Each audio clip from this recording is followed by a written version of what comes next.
ازيكم يا حبايبي؟ عاملين ايه؟ رب تكونوا بخير. اهلا بكم معايا في قناه دودي وصفاتها السهله. النهارده ان شاء الله هنعمل البيتي فور. هنعمله بطريقه سهله جدا وهيطلع معاكي تحفه زي ما هتشوفي دلوقتي بالظبط.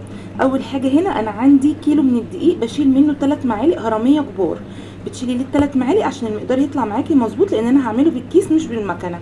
يبقى شلت 3 معالق من الكيلو الدقيق، وحطيت 750 جرام من السمنه الساقعه. انا النهارده هعمل البيتي فور بطريقه اقتصاديه، هعمله بالسمنه مش بالزبده.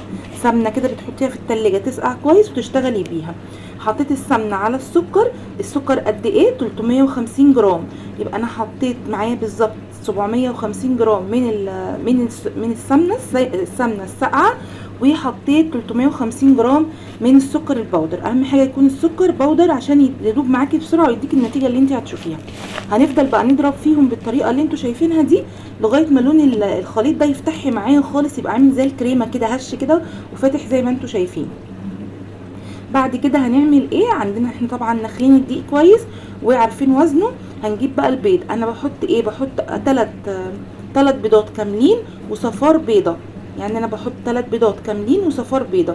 صفار البيضه دي بيديله نعومه حلوه جدا جدا، والثلاث بيضات بيخلوه ماسك نفسه. يعني هو بيبقى ناعم بس في نفس الوقت اللي هو مش بيتفتفت، لا ناعم ماسك نفسه. تمام. هضرب بقى، هنزل بالبيض بيضه بيضه كده لغايه ما تتعامل معايا بالطريقه اللي انتوا شايفينها دي. خلاص انا كده الخليط عندي تمام. ببتدي بقى احط الدقيق واحده واحده.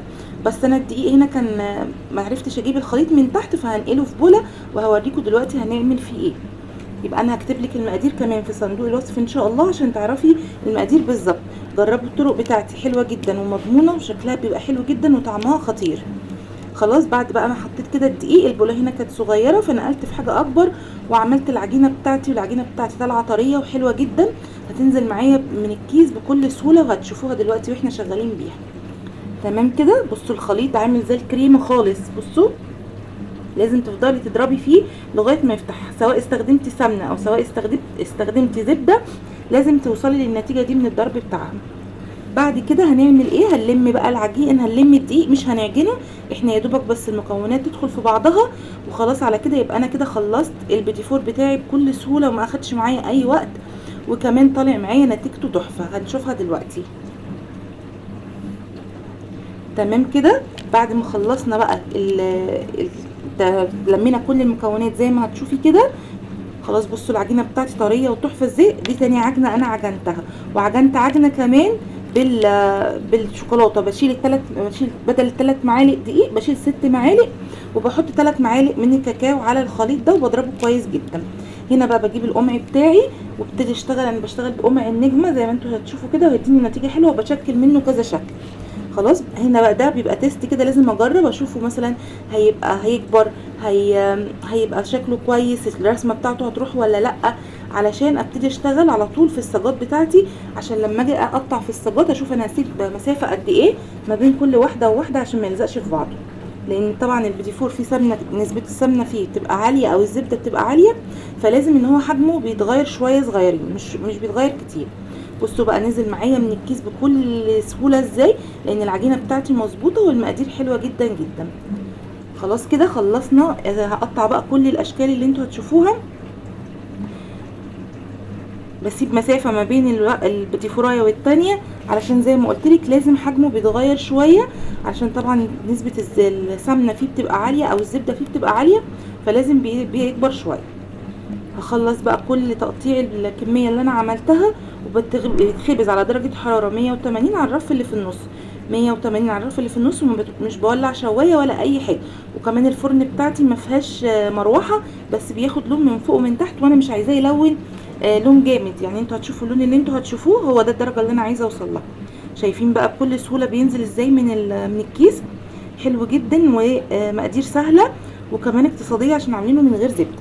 هنا بقى بعد ما قطعته كله بوريكم كده شكله عامل ازاي. طبعا مولعه الفرن عندي تسخن على درجه حراره 180. هدخله بيقعد حوالي ربع ساعه بالظبط في الفرن، ويكون البيتي فور بتاعي خلص. ربع ساعه بالظبط مش اكتر من كده. بصوا بقى بياخد لون، ولون خفيف جدا جدا من فوق، مش عايزاه يلون. هنا بقى كان الجزء اللي انا عملته بالشوكولاته والجزء اللي انا عملته بالفانيليا. كمان ما تنسيش، انا ما قلتش يعني، نسيت اقول لك ان انت تحطي رشه فانيليا على البيض. خلاص. وكده كده هكتب لك المقادير كلها ان شاء الله في صندوق الوصف دلوقتي. بعد كده بقى بسيبه يبرد خالص، ممكن تسيبيه تاني يوم عادي وتبتدي بقى ان انت تزينيه.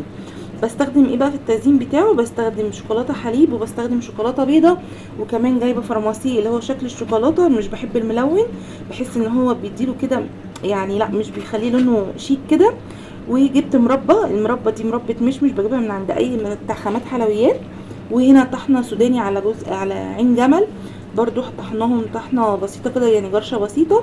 وابتدي بقى اجيب المربى بتاعتي احشي البيتيفور من جوه والزقه في بعضه، وابتدي بقى احشيه زي ما انا عايزه. اعمل الاشكال اللي انت عايزاها اعمليها بكل سهوله جدا، هتعملي الاشكال اللي انت عايزاها.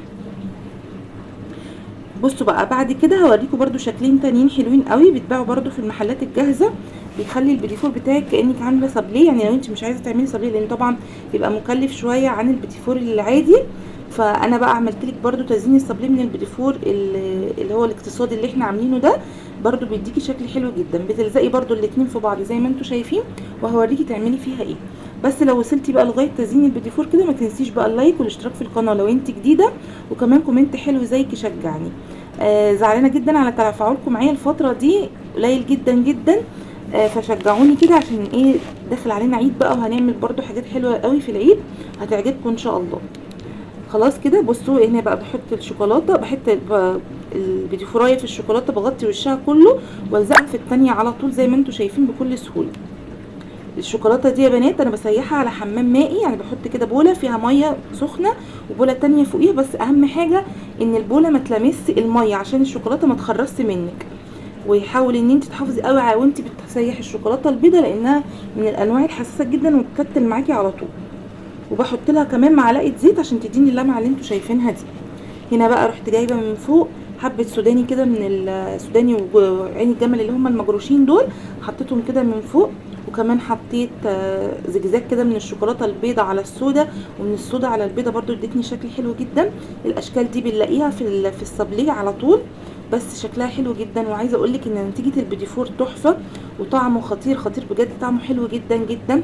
هوريكي دلوقتي كل الاشكال اللي احنا عملناها، ما شاء الله الكيلو بيرمي معاكي كميه حلوه. يمكن انا اكتر حاجه ولادي بيحبوها في الكحك والحاجات دي هو البيتيفور، فانا عملت البيتيفور بالطريقه اللي انتوا شايفينها دي، وبعمل منه كميه حلوه عشان ولادي. خلاص هنا بقى هخلص كل التزيين بتاعه وهوريكي هنعمل فيه ايه. شكلي بقى في الاشكال اللي انت عايزاها والتزيين اللي انت عايزاه. انا هنا قعدت ولاد اختي وولاد اخويا معايا بقى، وقعدنا نزين كلنا بعد طبعا ما خلصت تصوير، لان الكميه كانت ما شاء الله حلوه. فقعدنا بقى انا وهم ان احنا ايه نزين. انت بقى خلي ولادي كده يساعدوكي فيه، هيفرحوا جدا جدا. بصي بقى سهل قوي وخطير بجد، هيعجبك قوي. ده بقى السوداني وعين الجمل اللي احنا طحنينهم مع بعض، طعمهم حلو جدا جدا. وكمان بديهم تحميصه في الفرن قبل ما بجرشهم، بيبقى طعمه حلو قوي. هنا بقى ده اللي هو بالشوكولاته، برده هزينه بنفس الخطوات اللي احنا عملناها، وبرده شكلي زي ما انت عايزه بالظبط. نتيجته حلوه قوي قوي يا بنات، ومقاديره اقتصاديه ما فيهاش اي حاجه مكلفه. لو انت عندك سمنه في البيت يعني دقيق، خلاص انت مش هتشتري حاجه من بره، فهتعمليه في البيت عادي جدا. عايزه اقول لكم كمان تكايه للسوا بتاعته، هو بيستوي على درجه حراره 180 على الرف اللي في النص، ولازم تكون الفرن متسخنه من قبلها، وما بتولعيش شوايه ولا اي حاجه، هو بياخد اللون اللي انت عايزاه. ولما تيجي تسوي اللي هو بالشوكولاته لازم تحطي معاه واحده من البيضه عشان تعرفي التسويه بتاعتها، لان هو غامق انت مش هتعرفي هو اخد لون ولا لا، فلازم تحطي واحده بيضه عشان تعرفي اخد لون معاكي ولا لا. تمام كده، عشان ما لو طولتي على اللي هو بالشوكولاته في الفرن هيمرر منك ومش هيبقى النتيجه احسن حاجه. خلصت بقى هنا تزيين الكميه كلها، وتعالوا بقى اوريكم طريقه تقديمي فيها بتبقى ازاي، كانك جايباه بالظبط بالظبط من محل حلواني. هنا بقى بوريكم الكميه بعد ما خلصت، ما شاء الله كميه حلوه جدا، وكله بقى واخد اشكال كده جميله وشكله حلو قوي قوي. تعالوا بقى اوريكم بقدمه ازاي، وممكن ان انت تعملي منه مشروع بيبقى حلو جدا ومربح، وكمان بيديكي نتيجه حلوه قوي. هنا بقى العلب دي بتتباع عند مستلزمات الحلويات برضو، بدات ان انا ارصه فيها بالطريقه اللي انتوا شايفينها دي، مديني نتيجه حلوه جدا وشكله حلو. يا رب الفيديو بتاعي يكون عجبكم، تقولوا رايكم في الكومنتات، وجربوا طريقتي هتعجبكم جدا جدا. الطريقه دي من سنين انا بعملها، هتعجبكم جدا جدا. وكل سنه وانتم طيبين، واستنوا الفيديو اللي جاي برضو هيعجبكم ان شاء الله.